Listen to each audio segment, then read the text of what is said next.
Rumput kopi dulu lur. Kalau kita ngomongin kenapa fregat kelas Istif itu kelihatan mahal di mata netizen, jawabannya sebenarnya bukan cuma soal besi dan senjata yang nempel di kapal. Yang bikin harganya naik itu justru hal-hal yang kelihatan tapi sering disepelekan. Data link, sistem tempur terbuka, dan transfer of technology alias TOT. Istif itu bukan kapal siap pakai terus selesai. Dia dirancang dari awal sebagai kapal perang era jaringan. Artinya kapal ini hidup di dalam ekosistem data. Sensor bukan cuma buat dirinya sendiri, tapi buat berbagi. Radar, sonar, ISM, sampai CMS-nya bisa ngobrol dengan kapal lain, pesawat patroli maritim, UAV, bahkan pusat komando di darat lewat data link. Dan data link ini bukan level radio temple, tapi sudah kelas NATO grade yang aman, terenkripsi, dan bisa real time. Nah, disinilah biaya mulai terasa. Ketika sebuah kapal bisa masuk ke jaringan latihan bersama negara barat, Turki, Italia, bahkan Amerika, itu artinya bukan cuma beli kapal, tapi beli akses. Akses ke arsitektur sistem tempur terbuka, akses ke standar komunikasi militer modern, dan ini nilainya jauh lebih mahal dibanding beli kapal yang berdiri sendiri. Sekarang kita geser ke poin TOT. Mahalnya Istif juga sangat mungkin, karena Indonesia tidak sekadar beli, tapi ikut belajar. Kalau kita lihat pola kerjasama Turki dengan banyak negara, termasuk yang sedang dibangun lewat PT PAL, TOT itu bukan formalitas, bukan cuma kirim teknisi foto-foto lalu pulang, tapi masuk ke desain, integrasi sistem, manajemen produksi, sampai pemeliharaan jangka panjang. PT PAL lewat program Kapal Merah Putih itu sudah kelihatan arahnya. Kapal-kapal yang dibangun tidak lagi sekadar platform kosong, tapi sudah disiapkan untuk integrasi senjata dan sensor dari berbagai negara. Ini konsep yang sama dengan yang dipakai Turki di Istif. CMS-nya modular, misil bisa Turki, Italia, atau Barat, tergantung kebutuhan. Dan kemampuan ini mahal karena butuh desain dari nol, bukan tambal sulam. Kalau kita bandingkan pendekatan Turki dan Italia, kelihatan jelas bedanya. Turki lewat Istif dan Milgem fokus ke kemandirian sistem. Mereka bangun radar sendiri, CMS sendiri, misil sendiri, tapi tetap kompatibel dengan NATO. Italia lewat Fincantieri dan kapal-kapal seperti PPA lebih fokus ke platform premium, sensor canggih, dan fleksibilitas misi multi-role. Lebih menekankan kualitas platform kelas atas, sensor yang sangat canggih, dan fleksibilitas misi multi-role. Sama-sama mahal, tapi mahalnya karena alasan yang berbeda. Istif itu mahal karena posisinya ada di tengah. Dia tidak semahal kapal Eropa murni, tapi juga jauh di atas kapal kelas ringan. Filosofi dasarnya adalah siap berkembang. Hari ini persenjataannya mungkin segini, tapi ke depan bisa ditambah tanpa harus membongkar kapal. Struktur VLS sudah disiapkan, manajemen daya sudah dihitung, data backbone sudah dirancang sejak awal. Semua ini memang bikin biaya di depan besar, tapi justru menghemat dan menguntungkan di belakang. Kalau kita tarik ke konteks Indonesia, ini nyambung langsung ke konsep kapal merah putih. Saat PT TPAL membangun fregat nasional, biaya terbesar sebenarnya bukan di baja atau lambung, tapi di otak kapal.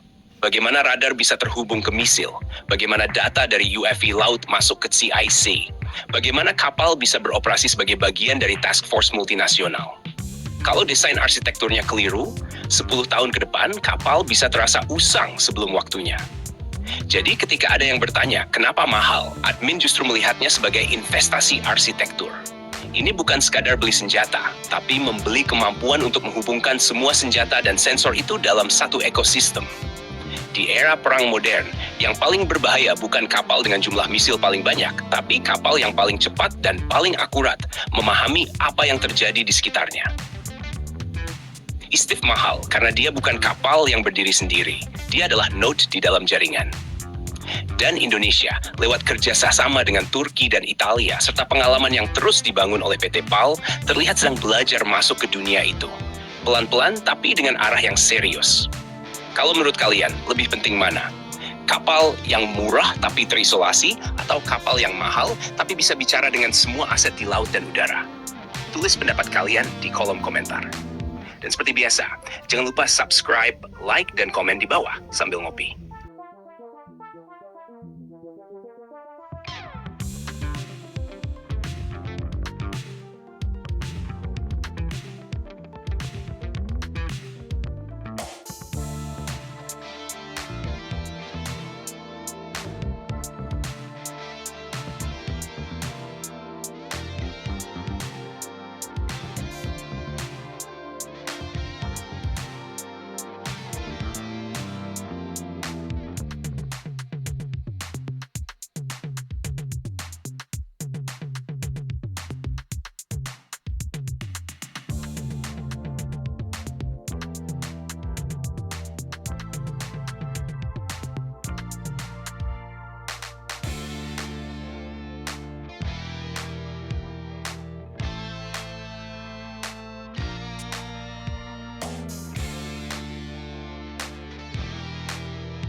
lebih presisi. Jadi kalau masih ada yang bilang PPA kopong, mungkin belum kebayang rasanya berdiri dekat meriam kaliber besar waktu uji tembak. Ini kapal perang, bukan etalase. Jangan lupa subscribe, like, dan komen di bawah sampai ngopi.